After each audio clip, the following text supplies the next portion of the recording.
வாழ்க்கையில் உங்களை வீழ்த்த நினைக்கும் எதிரிகளுக்கும், உங்கள் சுயமரியாதையை ஏளனம் செய்பவர்களுக்கும் நீங்கள் சொல்ல வேண்டிய பதில் உங்கள் பேச்சில் இல்லை, உங்கள் வளர்ச்சியில் இருக்கிறது. சாணக்கியர் கூறுகிறார், உன் சுயமரியாதையை சீண்ட நினைக்கும் எதிரிகளுக்கு முன்னால் நீ அமைதியாக இருப்பதே அவர்களுக்கு நீ தரும் மிகப்பெரிய தண்டனை. ஏனெனில் உங்கள் மௌனம் அவர்களை குழப்பமடையச் செய்யும், உங்கள் நிதானம் அவர்களை பலவீனப்படுத்தும். ஒரு பாம்பு விஷமில்லாததாக இருந்தாலும் அது சீறுவதை ஒருபோதும் நிறுத்தக்கூடாது. அப்போதுதான் மற்றவர்கள் அதை மிதிக்க அஞ்சுவார்கள். அதைப் போலவே நீ குணத்தில் நல்லவனாக இருந்தாலும் உன் கௌரவத்தை தொடுபவர்களுக்கு நீ பலவீனமானவன் அல்ல என்பதை உன் கம்பீரத்தால் உணர்த்த வேண்டும். தேவையற்றவர்களிடம் விவாதம் செய்து உன் ஆற்றலை வீணாக்காதே. உன்னை அவமானப்படுத்தியவர்கள் அண்ணாந்து பார்க்கும் அளவிற்கு உன்னை நீ உயர்ந்த நிலைக்கு வளர்த்துக் கொள்வதுதான் உன்னை சிறுமைப்படுத்தியவர்களுக்கு நீ தரும் ஆகச் சிறந்த பழிவாங்கல்.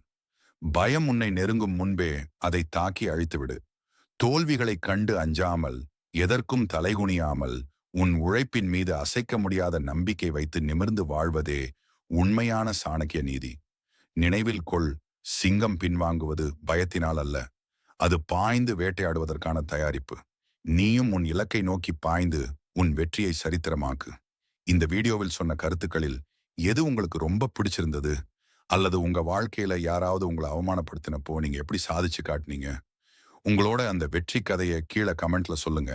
மற்றவங்களுக்கும் அது ஒரு பாடமா இருக்கும்.